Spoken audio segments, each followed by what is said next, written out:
wabarakatuh. Selamat pagi dan salam sejahtera untuk kita semua. Yang terhormat Bapak dan Ibu Asesor Sertifikasi Dosen pada tahun 2026. Perkenalkan, nama saya Siti Rahmawati, SPD MPD, dosen tetap Amik Tomakaka Majene, Sulawesi Barat. Pada kali ini saya akan membahas terkait mata kuliah yang saya ampuh, yaitu jaringan komputer. Mata kuliah jaringan komputer ini mata kuliah wajib bagi mahasiswa semester 4 program studi D3 Manajemen Informatika dan Komputer Amik Tomakaka Majene, Sulawesi Barat. Mata kuliah jaringan komputer ini memiliki bobot 2 SKS selama 1 semester dengan teori dan asesmen akhir merupakan proyek. Pada mata kuliah jaringan komputer ini menggunakan metode studi center learning, diskusi kelompok, dan problem based learning. Mata kuliah jaringan komputer ini bertujuan untuk membekali mahasiswa dengan keterampilan merancang, mengkonfigurasi, mengelola, dan memelihara infrastruktur jaringan. Pada mata kuliah ini akan membahas tentang yang pertama, jaringan komputer. Yang kedua, konsep dan prinsip dasar komunikasi antara perangkat komputer. Yang ketiga, model layar OSI dan TCP/IP atau IP. Yang keempat, tipe pengkabelan. Yang kelima, pengelamatan IP. Yang keenam, subnetting. Yang ketujuh, routing VLAN dan jaringan nirkabel.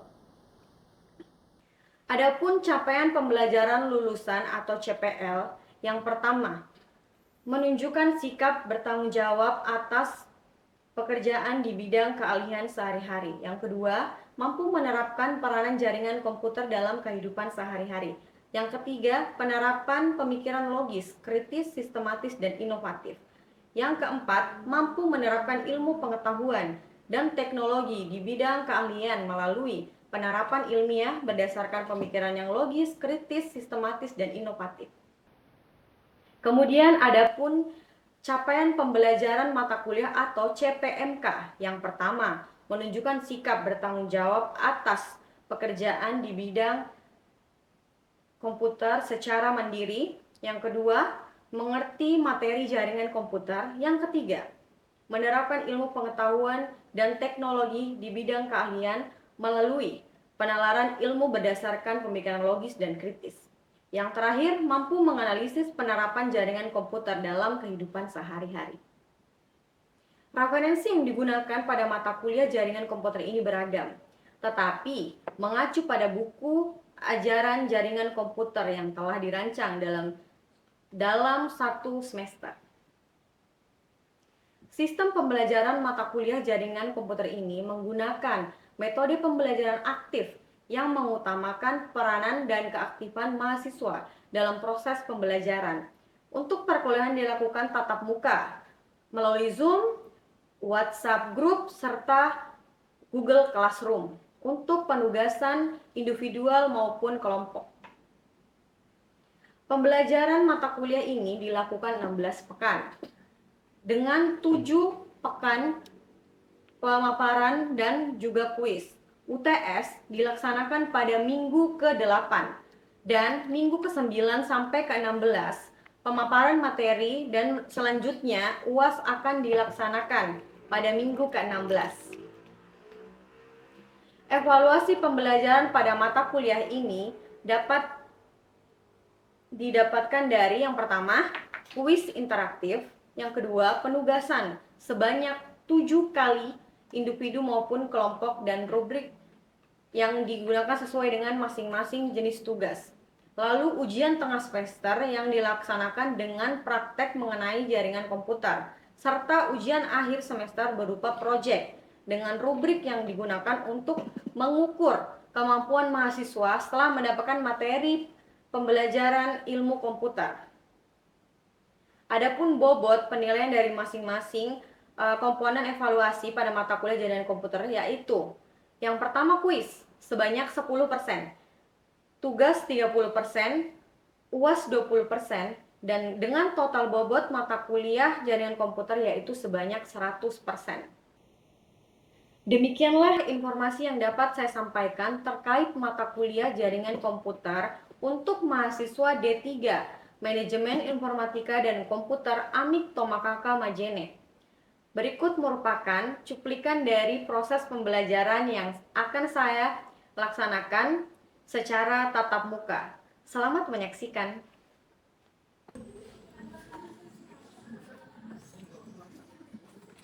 Assalamualaikum.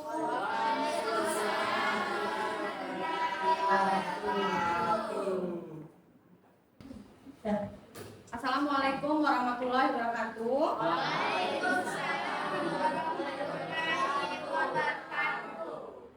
Puji syukur kehadirat Allah Subhanahu wa taala karena berkat rahmat dan karunia-Nya lah sehingga kita dapat berkumpul di tempat ini guna untuk melanjutkan pembelajaran yang sebelumnya, yaitu jaringan komputer. Baiklah adik-adik, sebelum kita mulai pembelajaran pada hari ini, mungkin saya minta tolong kepada ketua tingkatnya untuk memimpin doa. Baik, sebelum kita belajar, mari kita berdoa menurut keyakinan masing-masing. Berdoa dimulai. Doa selesai. Ini saya absen dulu ya.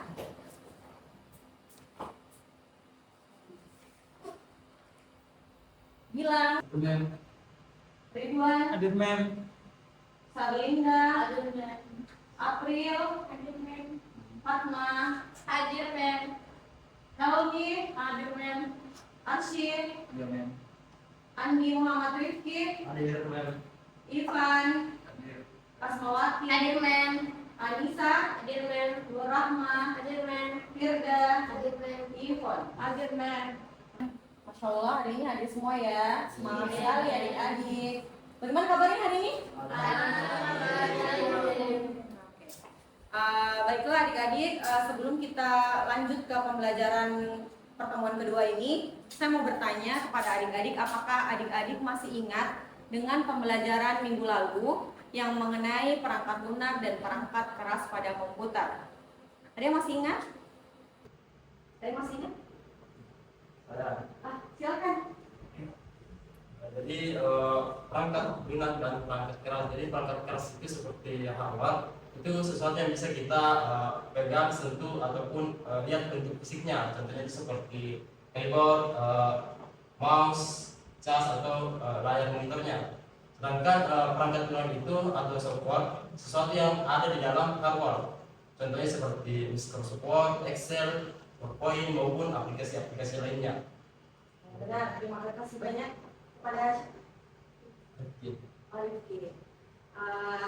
Kita lanjut ya pembelajaran pada hari ini. Adapun tujuan pembelajaran pada hari ini yaitu yang pertama analisis perangkat keras dan lunak, kedua konfigurasi sistem, yang ketiga pemecahan masalah, dan yang keempat arsitektur internet.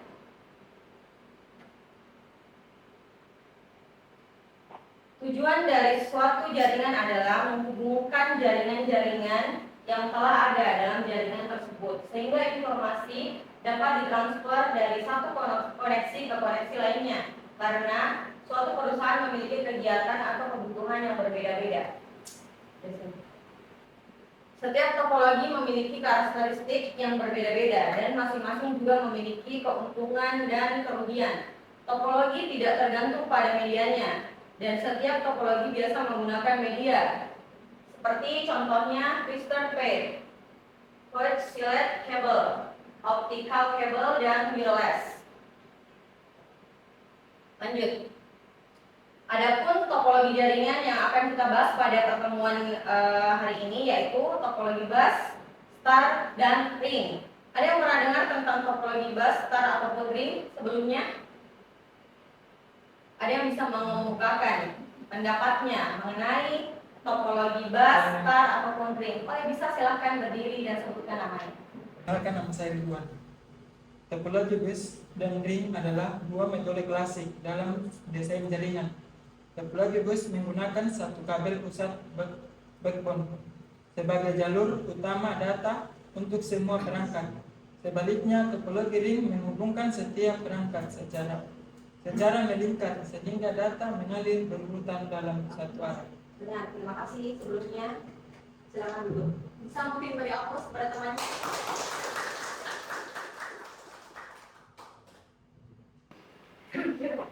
Baiklah, saya akan membahas mengenai bus topologi atau topologi bus. Saya akan menggambarkan bagaimana topologi bus itu direalisasikan dalam pembelajaran. Jadi mungkin nanti kita akan butuh satu device atau monitor. Apa ini monitor ya? Lalu kita akan menghubungkan monitor tersebut dengan hub atau switch. Nah, kabel yang digunakan itu adalah kabel cross. Nanti kita akan bahas ini di pertemuan selanjutnya. Saya akan menjelaskan mengenai gambaran dari topologi bus tersebut. Nah, ini hubnya, hub atau switch.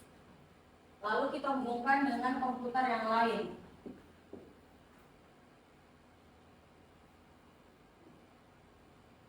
Nah, kenapa harus dihubungkan dengan ini? Gunanya untuk, ada yang tahu untuk apa? Sharing data. Sharing data. Jadi kita menggunakan kabel cross itu dihubungkan dengan hub, lalu menggunakan kabel cross lagi dihubungkan dengan monitor lain supaya kita bisa sharing data. Sampai sini mengerti? Ada pertanyaan mungkin?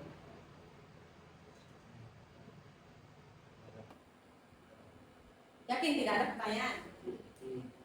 Jadi kalau misalkan saya sudah punya ini semua komponen, kira-kira bisa sharing data langsung? Tidak. Kenapa tidak? Karena harus ada IP address. Jadi IP addressnya harus disamakan. Contoh, kita pakai kelas C 192 198 11. Apakah kelas yang di sini sama dengan ini? Tidak. Kita harus membedakan sama kelasnya tapi beda IP-nya. Apa maksudnya? Jadi kalau di sini pakai 1, di sini pakai 2 agar bisa sharing data. Paham? Ya, paham. Lanjut ya. Nah, sekarang kita masuk di topologi star. Sebenarnya topologi star dengan topologi bus itu hampir sama. Yang membedakan adalah kita banyak menggunakan komputer. Jadi data yang di-sharing bukan 2 arah lagi, tapi menyerupai star atau bintang. Jadi dia mencar dari komputer sini, komputer sana, dan jaringannya lebih luas. Misalkan seperti jaringan internet yang ada di rumah kalian, kalau orang biasa sebut jaringan IndiHome yang sering dipakai. Ya contohnya seperti itu, menggunakan topologi star. Lanjut ya. Sudah paham sampai sini, topologi star? Kita masuk di topologi ring. Nah, kalau topologi ring ini merupakan topologi di mana satu host terkoneksi ke host berikutnya, dengan host terakhir terkoneksi kembali ke host yang pertama, ya kan?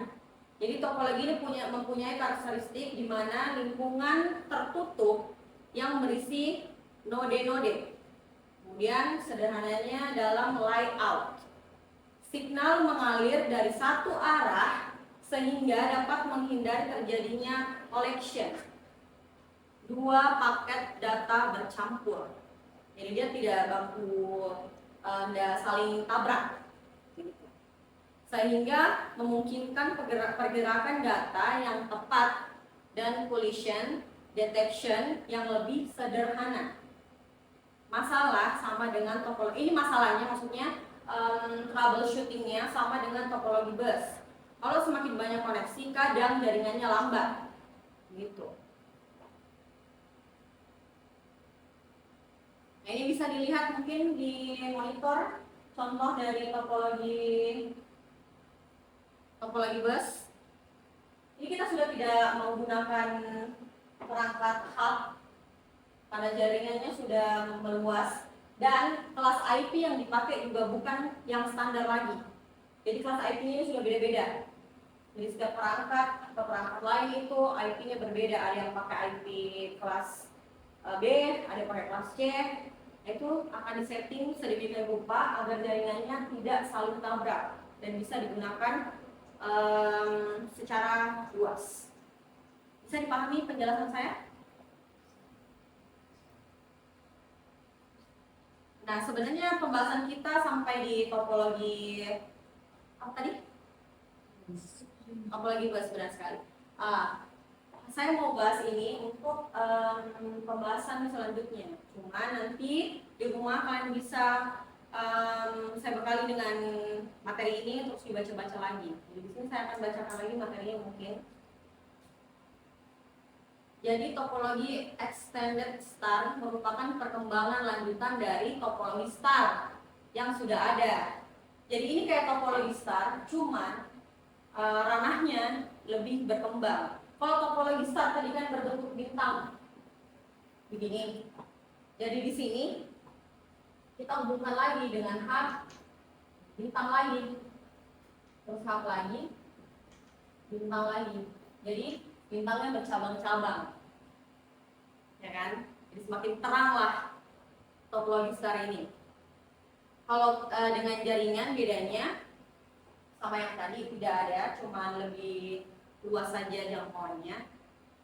Kemudian lanjut di penjelasan hierarchical topologi. Nah, ini hierarchical, pernah dengar nggak kata hierarchical? Jadi dia tuh kayak sebuah pohon kan, tapi bedanya itu bukan daun cabangnya, bukan, tapi melainkan sebuah komponen komputer dan perangkatnya yaitu hub atau switch, maksudnya sama aja. Bisa dilihat itu topologinya seperti ini. Bisa dipahami? Agak rumit ya. Nanti kita masuk di sini. Diimajinasikan saja dulu. Nanti kalau kita sudah masuk di pembahasan ini, baru kita bahas dia lebih lanjut lagi. Baik, kita lanjut ke mesh topologi. Mesh topologi dibangun dengan memasang link di antara station. Jadi kayak bahasa Indonesianya kayak pangkalan gitu. Sebuah full connection mesh adalah sebuah jaringan di mana setiap terminal terhubung secara langsung ke semua terminal yang sudah ada. Biasanya digunakan pada jaringan komputer kecil. Topologi ini secara teori memungkinkan akan tetapi tidak praktis dan biayanya cukup tinggi. Makanya kadang orang-orang itu jarang menggunakan topologi ini untuk sebuah jaringan. Mereka itu akan lebih menggunakan topologi star. Selain jaringannya mudah dirangkai, mudah dibuat, nah biayanya juga tidak terlalu besar seperti mesh topologi ini. Lanjut ya. Nah, ini ada pun gambaran dari topologi mesh itu seperti ini. Bisa dilihat gambarnya seperti bintang. Ini lebih ke apa? Ada yang tahu? Diamond. Ya enggak sih? Ya kan? Jadi ada bintangnya, terus mirip diamond. Sangat rumit ya. Tapi ya begitu. Kita harus memahami topologi ini. Jadi itu kayak di sini ada topologi starnya, ada topologi busnya, dimix jadi satu menjadi mesh topologi jaringan. Lanjut. Nah, ini ada rangkumannya tadi dari beberapa jaringan, dari beberapa topologi jaringan. Ini bisa dilihat tadi. Ini ada topologi bus, ada topologi ring. Nah, ini lebih jelas daripada yang sebelumnya gambarannya. Yang saya gambarkan tadi topologi bus, tuh yang di atas, mirip kan kayak ini, makanya lurus lah sana. Nah itu sama kayak itu, hubnya tapi di ujung dia pakai 2 karena komputernya lebih dari 1, benar sekali. Makanya dia pakai 2 hub. Kemudian ini topologi ring, topologi star, dan teman-temannya di sebelahnya. Bisa dilihat di belakang? Bisa ya. Kalau ada yang tidak mengerti, adik-adik bisa bertanya, mungkin kita kan di sini diskusi ya. Jadi bisa bertanya, Bu, ini apa dan bagaimana? Saya akan menjelaskan di sini. Jangan sampai yang di belakang tidur. Daji. Nah, adapun ini logika dari topologi. Ada yang bisa bantu saya untuk menjelaskan ini di atas, membacakan? Ada? Atau tidak ada mungkin? Bete sekali sudah. Bisa dong. Ayo. Bantu dulu. Ayo, gitu. Di sini. Sini.